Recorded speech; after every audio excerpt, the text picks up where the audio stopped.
Welcome, everybody, to our January 2025 guest interview in our Let Animals Lead community. And as I've been planning 2025 for our online Mighty Networks community, I've been really thinking about who I would like to have as our guest for each month. And so this month, our theme is embracing stillness.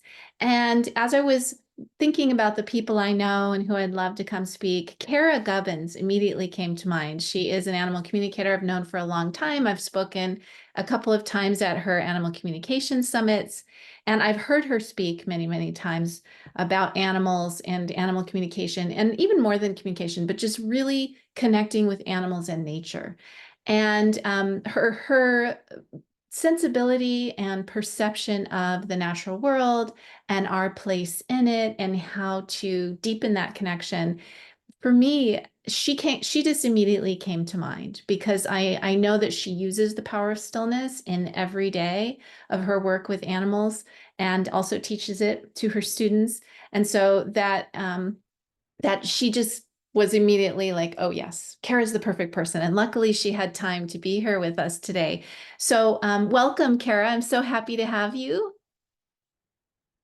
And let me give you a little bit of background. For those of you who don't know Cara yet, Dr. Cara Gubbins is a professional animal communicator and founder of the Animal Communicator Academy, where she teaches animal lovers to become confident animal communicators.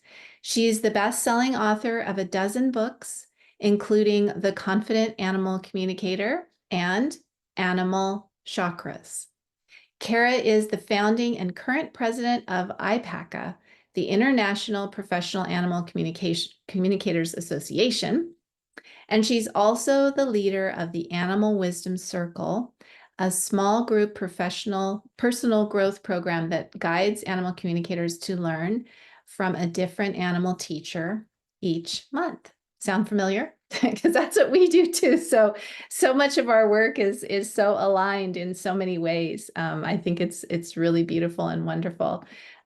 So before I give it over to you, Cara, I want to let everybody know today we're going to have time for reflections. And so be great for each of you to have a journal, paper you can write on, or if you have a Word document open where you can do a little bit of typing. But we are going to have moments throughout our time today to reflect. And so if you don't have that and you can't get it right now, then you're going to have to do all your reflecting in your mind and your heart, which is also okay. But I just wanted to let you guys know that. All right, so I turn it over to you, Cara. Thank you for being here. Oh, thank you, Kathleen. It's such an honor and such a delight. And I love being with Reiki people, especially animal Reiki people. You are my people. I've been doing Reiki way longer than I've been communicating with animals. And Reiki was really kind of my first doorway into intuition and, that kind of different way of seeing the world, different way of perceiving the world. So I'm super grateful for all that Kathleen has brought to the world with her work with Reiki and bringing it to all of us. And really excited to connect with all of you who are out in the world, bringing this amazing energy to all the animals around you. So thank you for letting me be here with you. And my video is kind of wonky, so I don't know if I'm breaking up or is everything It's good? looking good to Okay. me. Yeah, you're looking perfect. Okay, cool. Technology. Cara, So sorry to interrupt. Can you turn your volume up a little bit? We how can't do I really. do that? Is there a way for me to do that? Just turn your own volume up on your keyboard and it should work. And it works for my let's see. Yeah, it'll work for your speaker and your microphone. My volume is up to 80 already. Is that any louder, Joe? No, it's not. So if you go into the right-hand corner, the bottom right-hand corner where it says audio, you should be able to turn the volume up there. Yeah, I'm in there and I don't see a way to, oh wait, audio settings. Audio settings, yeah. And then you should be able to turn your mic up a little bit. I'm gonna turn my microphone up. There you go. Is that working? Yeah. Much better. Cool, thank you. Thank you for that. So everybody can hear? Yes. Better without straining. Good. Awesome. I'm kind of cracking up because in your beautiful introduction, Kathleen, you saw me before I saw myself, because I got your invitation and I was like, oh, okay, this could be a challenge. This is really interesting, embracing stillness. And as I started really focusing on stillness, I was like, doink, like, I'm an animal communicator. I couldn't do that without stillness. And like, you totally saw that. And I had my blinders on or something. So totally cracks me up. Thank you for seeing me. So I'm going to actually start, you guys, with a question for you. And I'd love you to share in the chat, what for you gets in the way of embracing stillness? What are the challenges that you experience with embracing stillness? Anger about animals hurting. Yeah. So strong emotions can block stillness. Worry when loved ones are sick, being too busy. Awesome. These are great. Because this is where we live day in, day out, right? Planning, mind chatter, to-do lists. Yeah. My own thoughts. Yeah, the monkey mind. That really can get in there. Busy mind. Yeah. Needing to fix something, focusing on needing to fix something. Interesting. Interesting. So if we could categorize these things, I'm thinking that one would be maybe emotional, that our emotions get in the way. Another block or a hurdle would be our thoughts getting in the way. And then maybe another one, and I'm just kind of going off the top of my head of what you guys have shared here, maybe another one might be responsibilities in the world, right? Taking care of stuff. I don't know. That's what I'm kind of hearing from you guys. Susan, you're focusing on needing to fix something really, really attracts my attention. And I think I put together 3 kind of principles for us all to embrace that might make stillness easier to access in our daily lives. And focusing on needing to fix something, I think, is really related to the third one that I'm going to bring up. So let's go into those 3 principles. And the first one is that stillness speaks. Stillness speaks. And what I mean by that is that often we think of stillness as like this void that we go into. There's an emptiness. But what stillness really does is it feeds us, it speaks to us, and it gives us so much. So as a professional animal communicator, I'm very aware that without that ability for me to harness stillness on demand, I wouldn't be able to do the work that I do. And so for me, communicating with animals is one of the biggest benefits in my life of stillness. But it doesn't take that much looking around to see that the benefits of stillness are in every part of our lives. So our health is better if we're not racing around, right? Remember type A personalities and the heart attacks and all of that stuff? Like, they weren't embracing stillness. They were in busyness. They were on that hamster wheel all the time. I've also really noticed in my own life that my creativity springs from stillness, right? I don't create when I'm writing emails and responding to stuff and getting stuff out in the mail and doing all these things. I don't write books in that state. I don't create card decks in that state. I don't create classes and programs when I'm in that way of being. So it's really from stillness that my creativity can spring forward. So that's another way that stillness speaks to us. We're all creative. We're all creating our lives every single day. And then one of the other benefits that I think is really outstanding is receptivity. When we get still, we are in a place of being able to receive. So when we're busy, when we're doing stuff, we're putting energy out. But when we stop putting energy out and we embrace stillness, we're able to receive. And I know that in Animal Reiki, the way that Kathleen teaches and practices it, there's such a remarkable energetic interchange, right? And I would just love a show of hands or some, whatever you want to do, a thumbs up in the chat. Who has ever been in that place of sharing Reiki with an animal where you received something from that animal? So I see 1, 2, 3 hands, 4 hands, 5 hands, 6 hands, a thumbs up, a bunch of thumbs up. Yeah, Carol says often. So we can receive impressions, information, insight, feeling good, right? Like feeling peaceful, feeling connected. We can receive so many things. And the thing about stillness is that it is our doorway to access that. That was probably coming at us no matter what state we were in, but stillness allows us to receive. And in our Western and perhaps especially North American society, we're often in the doing and the processing and the active, and we very often are not in the stillness and finding the receptivity and finding those benefits for our health, mental health, physical health, emotional health, intellectual health, our creative health, all of those things. So I want to share a story with you that I'm tearing up just talking, like I'm not even saying it yet.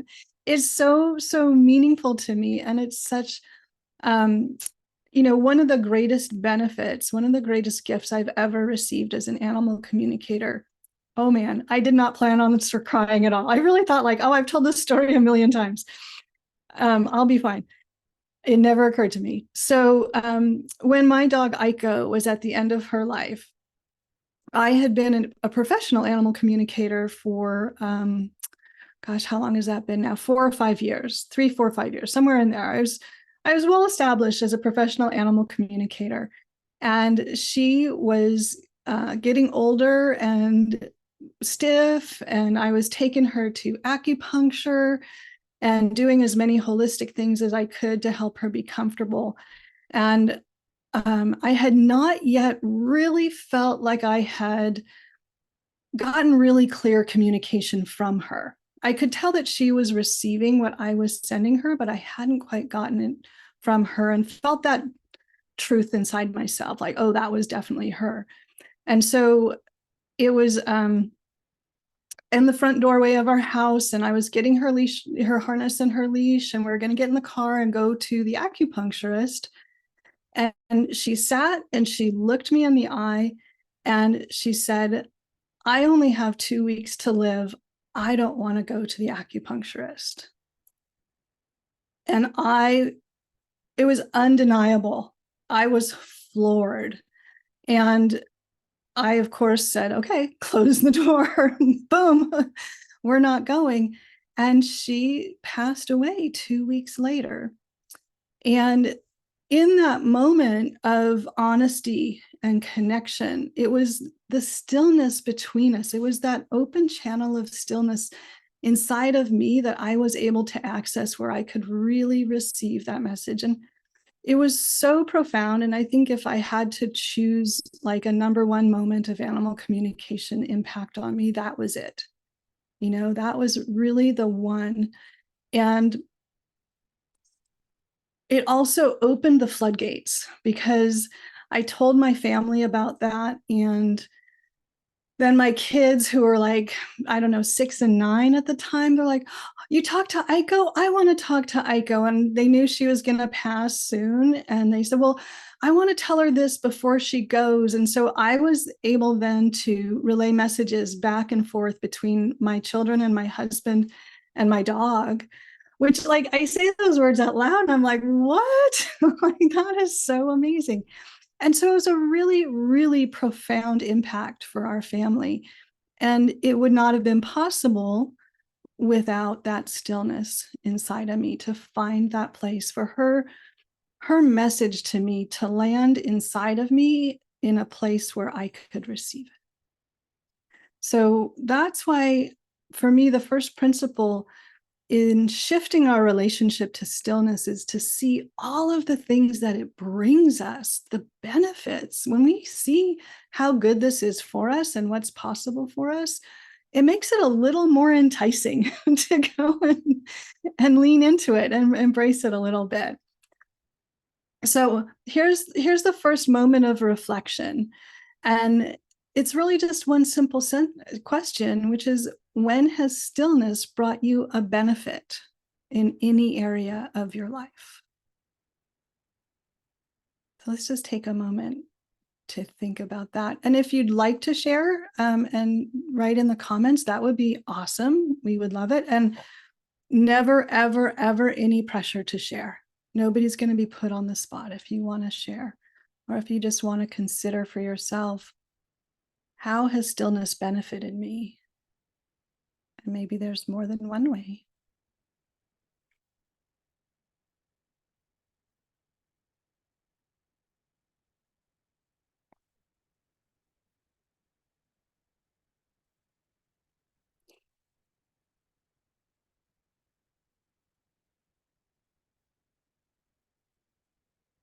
I see some people still writing. I'm just going to hold the stillness for another moment.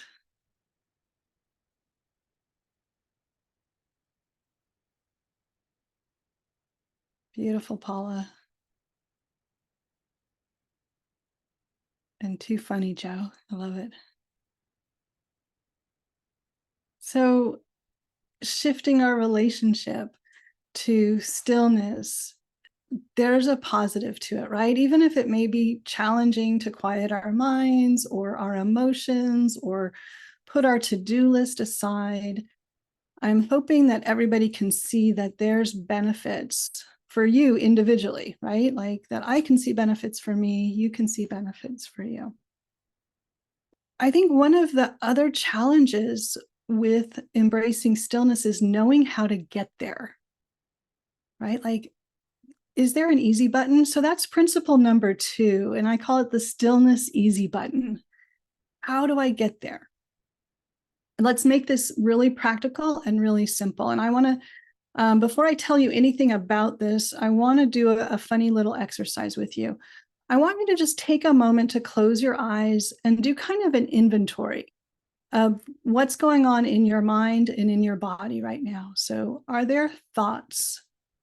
Are you thinking about your to-do list or dinner or the grocery store or worrying about something else?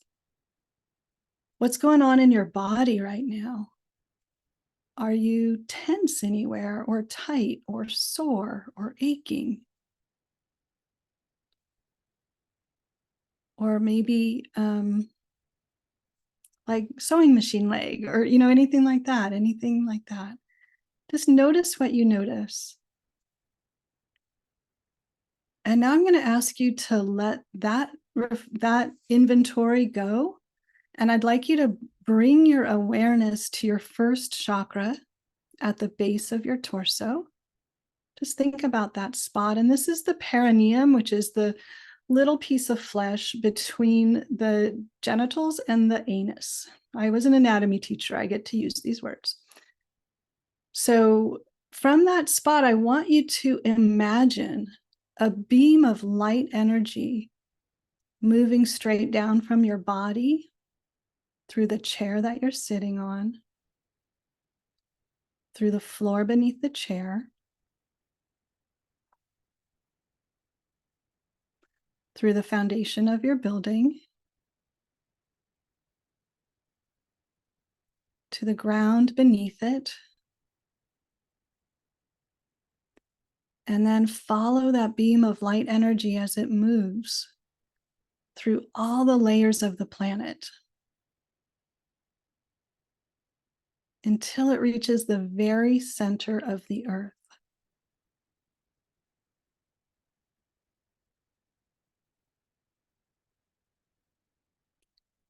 And once it reaches the center of the earth, I want you to anchor it right there in the middle of the planet. And you can be as serious or as silly as literal or metaphorical as you would like with this, but find a way to anchor that beam of light energy in the middle of the earth.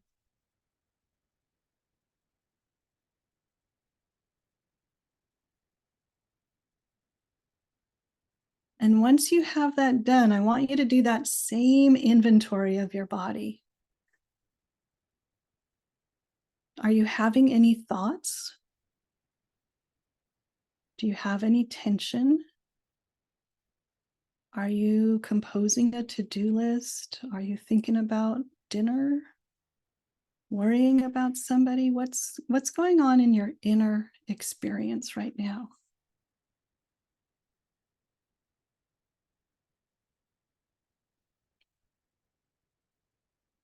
And take another moment to just notice what you notice. And when you're ready, come on back to the call and open your eyes. If you want to take a moment to jot down any notes, any awareness or insight from that experience, go ahead. And if you'd like to share anything in the chat, was there a before and an after? Did you notice any differences? What's going on? And as you do that, I want to share with you a little bit of biology. So our nervous system has kind of two extremes. We have the parasympathetic, which is our rest and digest nervous system. And that's when we're really relaxed and we're eating and drinking. I always think of this, my symbol for this is a fruity drink with a parasol in it, right? Parasol, parasympathetic. We're relaxed, everything is easy, we're having fun. The other end is the sympathetic nervous system. And that's our fight or flight or freeze response. And there are degrees between the two. So we can lean more towards one side or the other. And what happens in the interaction between our energy and our nervous system when we do the exercise you just did, which is called setting a grounding cord, we do it with our energetic system, but it affects our nervous system and it takes our nervous system from that fight or flight or freeze side of dominance towards and into our parasympathetic nervous system being dominant. So that's why I call this the stillness easy button, because if you can do this practice, you are working with your nervous system to slow down the monkey mind, to settle the emotions, and to create an environment inside yourself that is conducive to stillness. Does that make sense, you guys? Is that what you experienced? I'm seeing some nods. Yeah. Yeah, cool. And I wasn't looking at the chat. I don't know if anybody put anything in the chat. Let's see if I can. Yeah, we have, let's see, Stephanie says I stopped thinking about other stuff, and Diane says poof, instant quiet.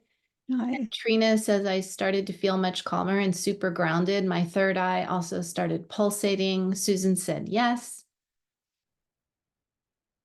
So great. Thank you.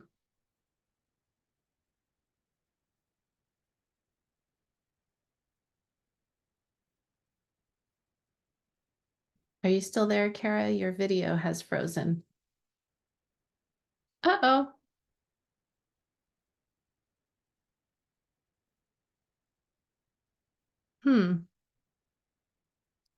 Well, we crashed technology doing that meditation. Congrats, guys. She'll probably have to just log out and log back in. Yeah. I wonder if I should put that in the chat for her. She may not know that she is. Oh, she's being still. Thanks, Susan.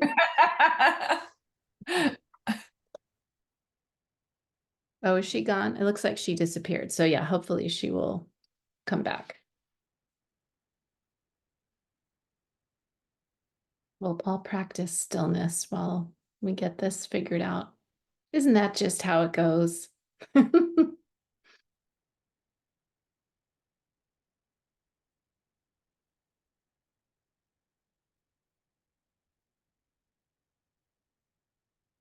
It reminds me a little bit of that exercise reminds me a little bit of our Hara breathing, right? We're like really anchoring to our lower belly, that connection to earth, but it's just like in the Japanese philosophy. So this is a little different way of looking at that same connection, but that's why Hara breathing is so powerful. It's doing that same thing. And they've done studies, scientific studies on Reiki that show that it activates the parasympathetic response. So all of this is relating to what we do. Let me check my emails and see what's going on. She hasn't emailed yet.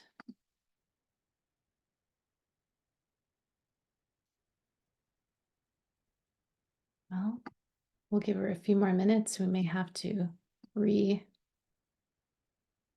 reconnect at a later time. Does anyone want to share anything about their stillness during that exercise while we wait? Joe, thank you.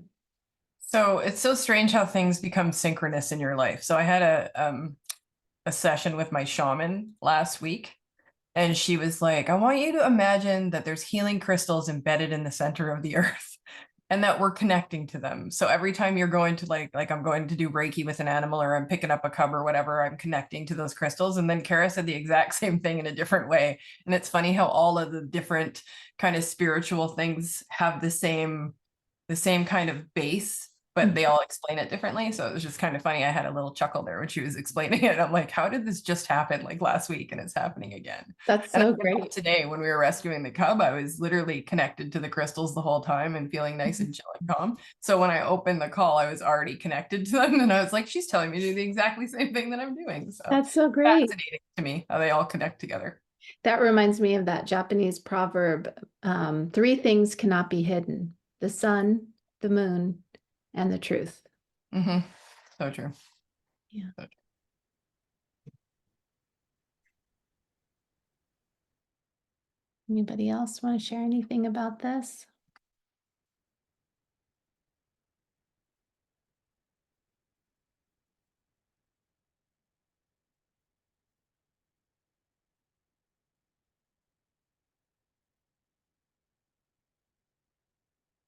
All right, well, I'm not sure how long we should wait for her to come back. Maybe a couple more minutes, and hopefully she'll be able to log. Maybe her internet crashed. I don't know.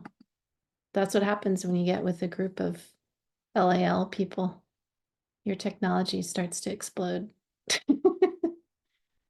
Stephanie says, I learned to anchor to the red crystal too. Oh, interesting. Cool. Very cool. Have I ever told you guys a story of when I was doing a Reiki class at Brighthaven years ago, and I had this funny car for a while, a VW, and whenever I would drive home from a class, the sunroof would open and close the entire time. You know, after I'd been at Brighthaven all day. Never ever did that any other time. I had the car for 7 years. Never did it except then. It was great except when it was raining. And it was like really sucked. So, technology does get affected. Here's Cara again.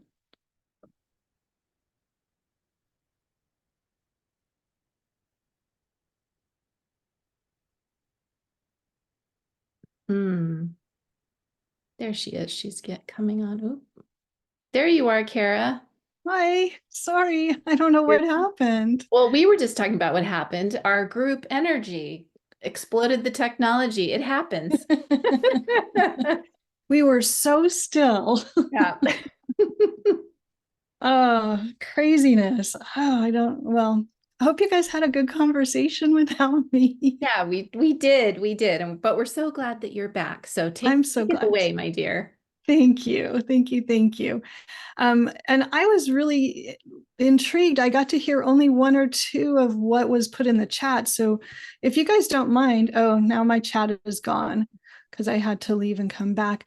Kathleen, do you still have it? Would you mind sharing that with me? Of course. It says, Stephanie said, I stopped thinking about other stuff. Diane said, poof, instant quiet. Trina said, I started to feel much calmer and super grounded. My third eye started pulsating. Susan said, yes. And Oh, and then we started talking about similar practices that we have done. And Joe shared that she just learned a practice about imagining healing crystals in the center of the earth and connecting yourself to those. And she uses that when she does bear rescue, and it really helps her. And then Susan or Stephanie said she'd learned to anchor to a red crystal in the Oh, practice. So interesting. we were saying how interesting, and I was saying that it's like our hara breathing with our lower belly with Reiki. Same principle, just different avenue. So these things are sort of universal truths. And Mhm. so interesting, but that idea of bringing us back to that center, that quiet, that inner still point, Yeah. beautiful. Yeah. I love when there's so much overlap from different, not discipline, maybe disciplines, just for lack of a better word, but like it's just so reassuring. It's like it's the Mhm. same thing. We're all doing the I same think we're thing. on the right track because everybody's saying it in a different way. Yeah. Right? Yeah, like this is the thing. And Joe, I'm so intrigued too, because the story I wanted to share with this point is actually about my first up close black bear encounter in the wild, which happened this summer. And I have gone off the deep end with loving black bears. Like my family just thinks it's ridiculous, but it was a moment that was really profound for me in that it really taught me the difference between the parasympathetic and the sympathetic nervous system dominance. And as busy human doings, we are very much in the sympathetic nervous system running the show. So I have a cabin up in Truckee, and I was hiking with my dogs one day on I think it was on the East Perimeter Trail. If any of you ever go to Tahoe Donner, there's an East Perimeter Trail that goes all the way around the property there. And my dogs are off leash 99% of the time. And so we were walking on this trail. My dogs were up in front of me. I was like, my head was down because I was thinking about something, and I wish I knew what I was thinking about, but I don't remember anymore. And I heard this sound up in front of me, and it was like a arf, arf, arf, kind of garbly sound. And it wasn't my dogs. It was like a totally new sound I'd never heard before. And I looked up, and both of my dogs were on the trail looking off to the left. And there was an adult black bear sitting about 3 feet away from them in this grass next to a creek. So this kind of little swampy area with lots of big grass growing. And she was just sitting there completely unperturbed. And I took in the scene, and I saw a cub with just this part of her head sticking above the grass and her little ears. And she was just like, whoa, what's happening? And I was probably, I don't know, 15, 20 feet back from my dogs. And I was like, momentarily like, oh my God, this is the coolest thing that's ever happened. Oh shit, I have to make sure my dogs are safe. And that we don't bother these people, right? Like we don't want to bother these bears. And so I called to my dogs, and they kind of looked over, but they're like, this is way more interesting than you. And I clapped my hands and I said, come on, let's go. And I started walking away because my dogs really key into my actions. So if I stop, they stop. If I walk, they walk. And so they finally tore themselves away. And I looked back. The mother bear was so mellow. She looked right at my dogs. She looked right up at me. She heard me clap. She looked me in the eye. She kept eating. And I was like blown away, like the peace, the mellowness, the stillness of this being that, like, two dogs in her face. All good. I'm just eating. I'm hanging out. And that moment was so profound. So, and what we did was we backtracked till we could get off the trail and go around to give them their space. And then we came back to the trail. And I've not seen them again as far as I know. But interestingly enough, that was my first encounter with black bears that close. And then I had another one the next day on the same trail with a different animal, different part of the trail. And then I had another one the next day. So I had 3 black bear encounters in 3 days. And I have had a cabin there for 8 years, and it's never happened to me before. This is my first sighting. And so obviously I was in this bear energy, and I was a wildlife biologist before I became an animal communicator. I've been around a lot of wild animals, and this was profoundly different. And it really struck me, and it stayed with me. And the lesson that I learned, they always talk about, oh, if your fight or flight is activated because a bear is chasing you. And I'm like, well, not a black bear. That's not going to happen. They're so freaking mellow. They're so peaceful. They like, their default is stillness. And that's what I learned from this mother and her cub. And of course, with a mother of any kind and their baby, you're always a little extra aware of like being sensitive or that they might be unpredictable. And I've since been around more mothers and bears in the wild, and they are like so chill. And so for me, setting that grounding cord is like going into my black bear nature. It's like pushing the easy button so that my default becomes like that mother black bear, where I'm just chill unless there's something to do, right? Unless there's a really good reason, I can just be still. So my question for you to reflect on around the stillness easy button and your experience with feeling that physically in your body, how shifting your nervous system changes your thoughts and your feelings and your sensations. How can your life benefit from being more like a black bear? How can you be more black bear-like? And what would that do for you to embrace your black bear nature of having your default be that parasympathetic nervous system running the show? It's kind of a long question. I hope that's making sense. It looks like it is.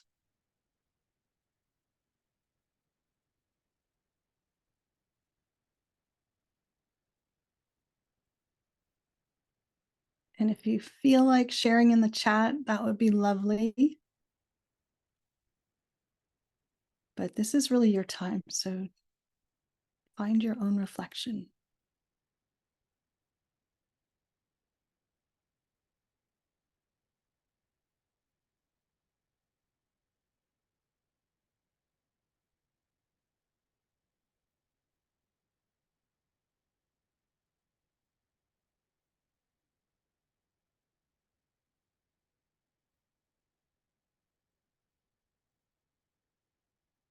So Stephanie says, I'd be able to listen more easily during my animal communication and mediumship.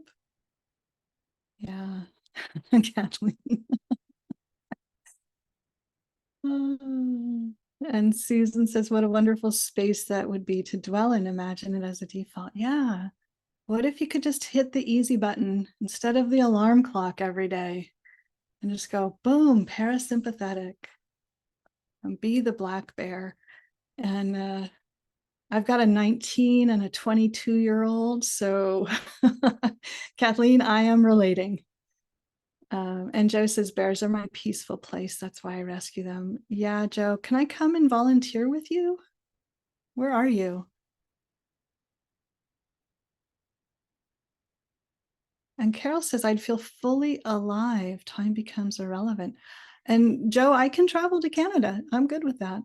Yeah. Anywhere in Canada. I'm like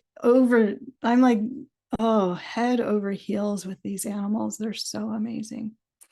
So awesome. So are you guys feeling a little bit like this is maybe a little more accessible? There's like, maybe this is a good thing.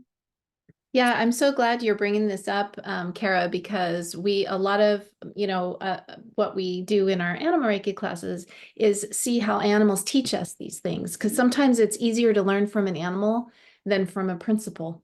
You know what I mean? Like we're like, oh yeah, I get that. But then the animal embodies it and we go, oh, now I get it. Or we can hook into the animal's energy, and that helps us raise our vibration because we're sharing a space with them. So maybe we couldn't do it on our own as well. But now with the animals' help, yes, I can make this happen. They can do it, I can do it. Or I feel it. I feel how they feel.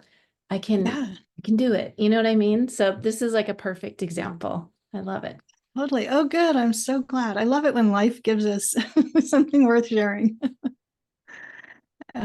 So let's see. Okay, so Lumbee, Canada, I'll be looking it up.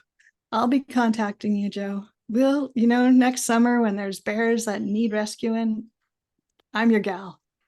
Think of me.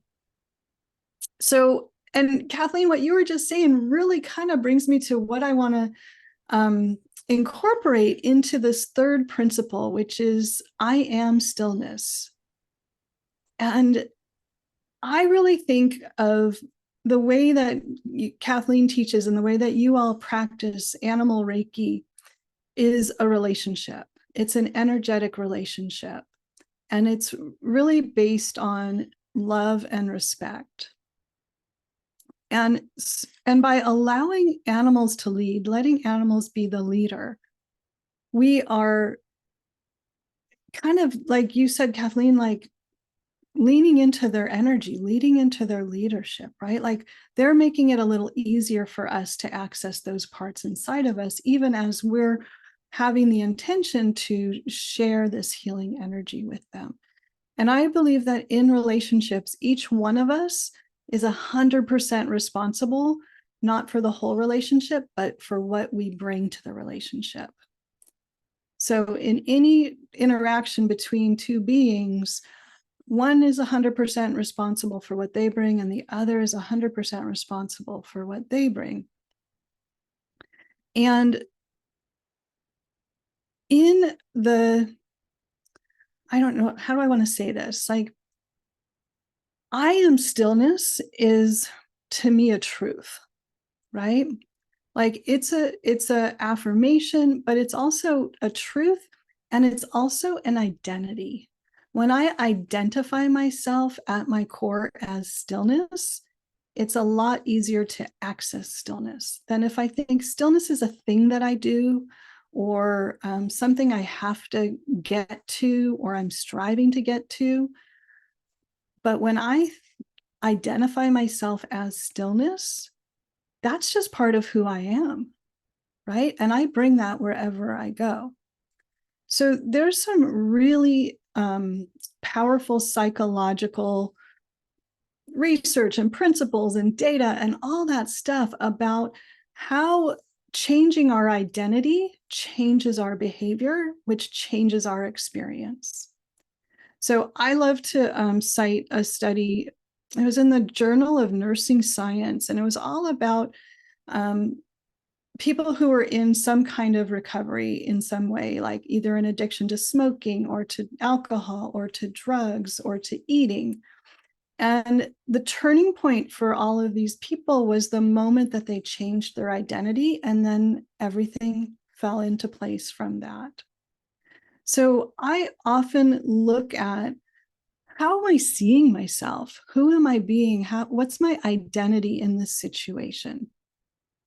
So if we believe, or we embrace, or we affirm, I am stillness, that's who I am, that's going to change our relationship with stillness. Do you guys agree with that? Does that make sense? So recently, actually it was just in December, each month in the Animal Wisdom Circle, we have 3 calls every month. And the first call is an animal communication call.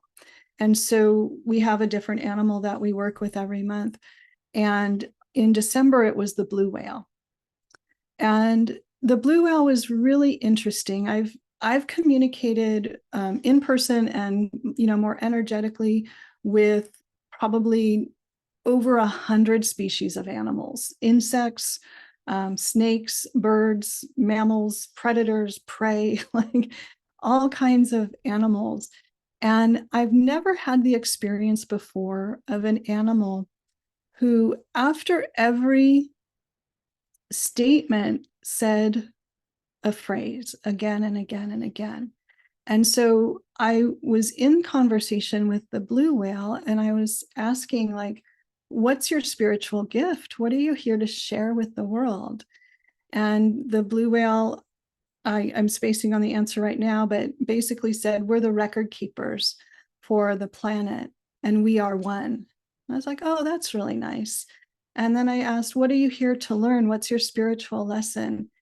And the blue whale responded and said, we're here to learn about unity and we are one. And then, like, every single interaction with this animal, we are one, was repeated like a mantra, like a truth, like breathing. And there was this amazing rhythm. And of course, you know, a blue whale, they swim, they hold their breath, they come up, they breathe. There was this flow to their lives. But as I, over that course of last month, really leaned into this, we are one. What does that mean for me? What does that mean for all of us? I realized that we share the same spiritual DNA, me and the gray whale and the grasshopper, and you and the elephants, right? Like the cats, the dogs, we are all the same. We're made of the same building blocks. And if this amazing, the largest animal to ever live on our planet can be this still and bring this level of harmony and peace to everywhere they go, with the awareness that we are one always. If I am one with that blue whale, then that stillness is part of who I am too, because everything I see in the blue whale is also inside of me. Stillness is who we are. We are one. And if you have the opportunity to be around a blue whale or watch even video of a blue whale, that stillness radiates off of them, I believe. I have not yet been close to a blue whale in the wild, but I have with gray whales, and it's profound. And gray whales are the smallest whales, so they have this level of peace that's palpable in their energy field, even to people who don't know that language and don't know. They're like, I don't know why I feel this way. I just feel so peaceful, right? So the blue whale is really asking us to identify ourselves as being at one with all of life. And if that blue whale can carry that stillness inside itself in such a way that it radiates to everyone it encounters, and it is led by that stillness, right, in its way of being in the world, that's also accessible to me. And if it's accessible to me, it's also accessible to you. So my first question for you is, do you identify yourself as stillness? Like, if you say, I am stillness, does that seem true to you? Did it before today? Is it shifting at all right now as we're having this conversation?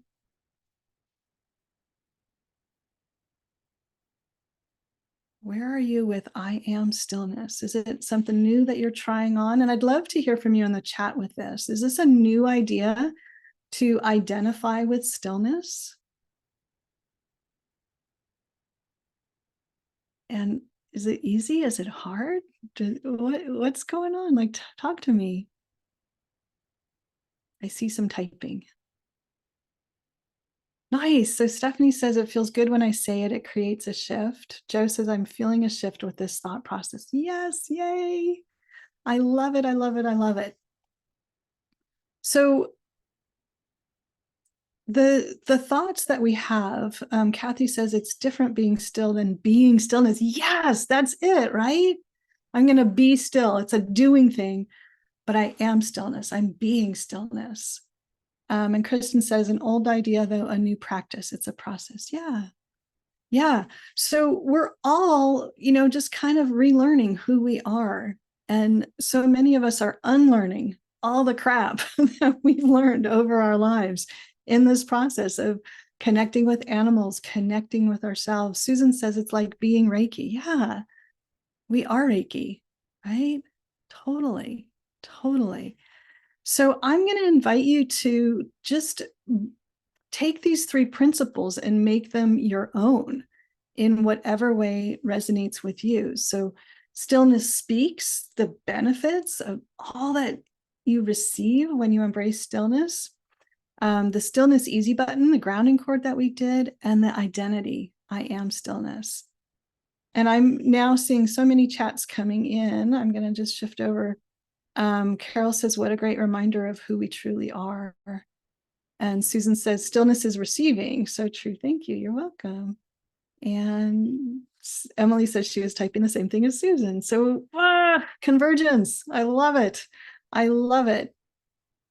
So those were my thoughts and my reflections and what I wanted to share with you guys today. I hope it's resonating, and I hope it's really opening up the future, the potential, the possibilities for embracing stillness and bringing all that beauty into what you're already doing. Like, let's just make it glitter a little bit, right? Wonderful. Beautiful. Thank you so much for bringing your perspective, your wisdom, your stories, and the expansion of what we're doing here in our community. It's beautiful. It's perfect. Yeah, you're so welcome. Thank you, Kathleen. Thanks everybody for being here with me. So before we end today, I wanted to share with all of you a couple of things that Cara has that where you can continue to connect with her, and I hope that you do. First of all, she has an animal communicator type quiz. There are 5 types of animal communicators.